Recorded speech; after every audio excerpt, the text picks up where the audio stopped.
تاکہ مریض آئیں، کیونکہ مریض بیچارے چھپتے رہتے ہیں. تو ہم چاہتے ہیں کہ پریس کریے سے لوگوں کو یہ بات پتہ لگے. اسی طرح سے ہم یہ چاہتے ہیں کہ آرٹروجینک فسٹولا نہ بنے. ہم آپ کے ذریعے سے یہ پیغام سرکار کو اور جتنے بھی یونیورسٹیز کے وائس چانسلرز ہیں، ڈین ہیں، ان کو بتانا چاہتے ہیں کہ آپ کی تعلیم و تربیت بڑی خراب ہے، اس کو صحیح کریں. پاکستان جیسے ملک میں جس کے پاس ایٹم بم بھی ہے اور پتہ نہیں کیا کیا ہے، وہاں پر اس طرح سے ہونا بالکل ناجائز ہے، قابل شرم ہے. اور بہت ہی شرم کی بات ہے کہ ہماری غریب چھوٹی چھوٹی لڑکیاں جو ہیں ان کے ساتھ ایسا ہو. سجاد صاحب بتا دیں اسٹیٹسٹکس، تو پھر میں ایک دو باتیں ہم اور کریں گے. آپ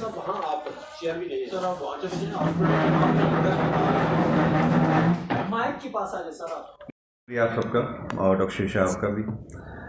پاکستان میں فسٹولا پروجیکٹ کا آغاز 2006 سے ہوا ہے، اور میں آپ کو ٹوٹل نمبر بتا دیتا ہوں کہ 3 سپٹمبر 2024 تک ہم نے 10,542 عورتوں کا فسٹولا کا آپریشن کیا ہے. اور اچھی بات یہ ہے کہ اس میں 98% عورتیں مکمل طور پر صحت یاب ہو کر ڈرائی ہو کر اپنے گھر چلی گئی. ان کی شادی بھی ہو گئی، ان میں سے بہت سے لوگوں کی بچیوں کی شادی دوبارہ ہو گئی ہے. اور کراچی میں جو ہمارا مین سینٹر ہے، جو سینٹر آف ایکسیلنس بھی ہے، اور جہاں ہم ٹریننگ بھی دیتے ہیں فسٹولا کی پریونشن پہ بھی اور فسٹولا کی ٹریٹمنٹ پہ بھی ڈاکٹروں کو، اس میں ہمارے اس عرصے میں 2,936 مریض ٹھیک ہوئے ہیں.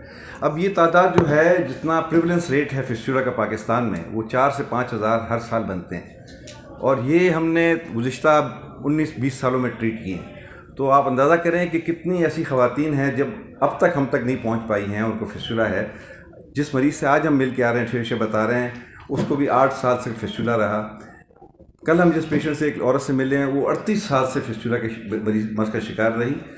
اس سے پہلے کراچی مرض عورتیں جو آتی ہیں 22 سال کے ساتھ آتی ہیں، ان کو پتہ ہی نہیں ہوتا کہ قابل علاج ہے، پہلی بات. دوسری بات ہے کہ ان کو پتہ ہو بھی تو وہ ٹریول نہیں کر سکتی ہیں اکیلے جب تک خاندان گھر سے اجازت نہ ملے. ان کے پاس پیسے نہیں ہوتے ہیں. ہم ان کو آنے جانے کا کرایہ بھی دیتے ہیں اور ان کو ٹریٹ بھی کرتے ہیں. تو یہ اس سلسلے میں ہم نے بیک گراؤنڈ بتا دیا ہے. بہتر یہ ہوگا کہ آپ لوگ پوچھیں تو ہم بتائیں کہ میں بتاتا ہوں. ایک بات اور کرنا چاہتا ہوں. ہاں، ایک بات کرنا چاہتا ہوں. میں آپ کو صرف اس پیشنٹ کے بارے میں بتا رہے ہیں، بہت مختصر تھا. کون سی جگہ تھی وہ؟ کھنہ پور میں ہم گئے تھے. چھوٹا سا ایک سلم کا علاقہ تھا. وہاں پر اس لڑکی کی شادی 15 سال پہلے اس لڑکی کی شادی ہوئی. پہلی پریگننسی ہوئی، بچہ ہوا، اور اس کو RVF بن گیا، یعنی اس کا پخانہ مستقل بہنے لگ گیا. شوہر نے اس کو فوراً طلاق دے دی. ایک بیٹا پیدا ہوا تھا، اس کو لے کے چلا گیا شوہر. 14 سال تک یہ عورت کا پخانہ بہتا رہا. گھر والے سمجھتے رہے اس کو کوئی پیٹ کی بیماری ہے، لیکن اس کو فسٹولا بنا ہوا تھا. اس کو پتہ چلا ڈاکٹر صاحب کے ہسپتال میں ایک سینٹر ہے جہاں پر اس کا مفت علاج ہوتا ہے. وہاں وہ آئی، انہوں نے اس کا آپریشن کیا، وہ بالکل صحیح ہو گئی. ہم آج اس کے گھر گئے تھے کیونکہ یہ چاہتے تھے کہ ایسے کسی مریض سے ملے جن کا علاج ہوا ہے. تو وہ بالکل صحیح ہو گئی. اس کی دوسری شادی ہو گئی ہے، شوہر اس کا خوشاب میں ہے. تو ہمیں بڑی خوشی بھی ہوئی کہ اس عورت کا چہرہ دیکھ کر کے یہ سب رونے لگ گئے کہ وہ اتنی خوش تھی. آپ سوچیں کہ 13 سال تک جس لڑکی کا مستقل پخانہ بہہ رہا ہے، اس کا کیا سلوک ہو سکتا ہے. تو ہمارے مریض سارے ایسے ہی ہوتے ہیں. میں ابھی سہیل صاحب کو بتا رہا تھا کہ پشاور میں ایک عورت کو آپریٹ کیا میں نے. آپریٹ کر کے میں کراچی واپس چلا گیا. وہاں سے ڈاکٹر روبی کا فون آیا کہ وہ ہم ڈسچارج کر رہے ہیں 15 دن کے بعد، وہ آپ سے بات کرنا چاہتی ہے. اس نے مجھے بولا ڈاکٹر صاحب 41 سال کے بعد میں نماز پڑھوں گی، 41 سال کے بعد میرا پیشاب بند ہوا ہے. تو اس طرح کے مریض ہمارے ہوتے ہیں. میں اس سے زیادہ نہیں بولنا چاہتا ہوں. میں چاہتا ہوں کہ آپ مجھ سے یا ان سے یا پروفیسر صاحبہ سے کوئی سوال کرنا چاہیں تو میں حاضر ہوں. جی ہاں ڈاکٹر صاحب، یہ بتا دیجیے گا کہ اس میں جو ایک چیز تو آپ نے بتائی کہ کم عمری کی شادی، ٹھیک ہے، اس سے ہٹ کے بھی کوئی ایلیمنٹس نہیں. آبسٹیکل فسٹولا جو ہے بنیادی طور پر آبسٹیکل بچے کے پھنس جانے کے بعد بنیادی طور پر زیادہ تر لڑکیوں میں کم عمری کی شادی یا بڑی عمر میں ایسی جب ہوتا ہے نا 4تھا 5واں بچہ ہوتا ہے نا تو اس کا وزن بڑھتا جاتا ہے. تو اگر کوئی ڈائبٹک عورت ہے تو اس کا بچہ بڑا ہوگا، اس کو ہو سکتا ہے. لیکن بنیادی طور پر کم عمری کی شادی میں یہ بچوں کو ہوتا ہے. ڈاکٹر صاحب، کراچی کے جو آپ کے ہاسپٹل کام کر رہے ہیں ان کا ایڈریس، ان کے نمبر آپ دے دیں عوام کو. اور دوسرا جو میڈم ادھر کر رہے ہیں کام، جہاں جہاں پہ آپ کے سینٹر کام کر رہے ہیں، تاکہ عوام کے لیے سہولت ہو، وہ قریب وہاں آپ سے رابطہ کر سکیں. بالکل ہم دیتے ہیں. اطہر بیٹھی ہیں یہاں پر. اطہر ہماری کوآرڈینیٹر ہیں، گزشتہ کئی سالوں سے 15-16 سالوں سے ہمارے ساتھ کام کر رہی ہیں. تو سارے سینٹر کے نام بھی ہم آپ کو دے دیں گے اور آنے جانے کا ایڈریس بھی دے دیں گے، فون نمبر بھی دے دیں گے. اس پہ ہم سے بات کر سکتے ہیں، کانٹیکٹ کر سکتے ہیں، ہم ان کو بلا سکتے ہیں. اچھا ڈاکٹر صاحب یہ جو ڈیزیز بتا رہے ہیں آپ, نام تو مجھے اس کا نہیں آ رہا. فسٹولا. جی, اس کی علامات میں ایک تو یہ پتہ چلا کہ یورین لیکیج ہے اور اس طرح سے, اگر اس کے علاوہ کیا پتہ چلتا ہے کہ جس کو یہ ڈیزیز ہوگی؟ اس کا ایک ہی ہے, پیشنٹ بیٹھی ہوئی پیشاب بہ رہا ہے, اس کے پاس سے بدبو آ رہا ہے. میرے پاس ایک پیشنٹ آئی رحیم یار خان سے, وہ نکلی اپنے گھر سے, ہمارے پاس ہسپتال میں آنے میں 6 جگہ اس کو بس کے ڈرائیور نے گاڑی سے اتار دیا کیونکہ اس کے پاس سے بدبو آ رہی تھی. تو اس کی علامت کوئی نہیں ہے, یہ بیمار نہیں ہوتے یہ لوگ, لیکن اس کی وجہ سے دبلے پتلے جاتے ہیں, دنیا سے بیزار ہو جاتے ہیں, ڈپریس رہتے ہیں. ان کو یہ پتہ ہوتا ہے کہ یہ کوئی ان کے ساتھ کوئی انہوں نے کوئی گناہ کر دیا ہے جس کی سزا ملی ہے. تو اس کی علامات بس یہی کہ پیشاب بہ رہا ہے. اچھا, اس بیماری سے اس کی جو خاتون ہے اس کے افیکٹس سامنے آ گئے, بچے پہ بھی کچھ ہو رہا ہوتا ہے؟ کس کو؟ بچہ پیدا ہوتا ہے. نہیں, عام طور پر بچہ بھی مر جاتا ہے. بہت کم ایسی لڑکیاں ہوتی ہیں, جیسے اس کی بچی کی کہانی سنا رہا ہوں میں.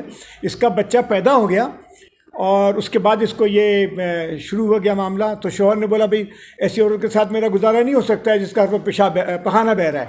تو وہ بچہ اس نے طلاق دے دی, بچے کو لے کے چلا گیا. یہ لوگ امریکن لوگ ہیں, ان کو اس بات کا یقین ہی نہیں آ رہا تھا کہ بچوں کو کیسے لے کے جا سکتا ہے. سہیل صاحب مجھ سے کہہ رہے تھے کہ اس کو کورٹ میں جانا چاہیے تھا.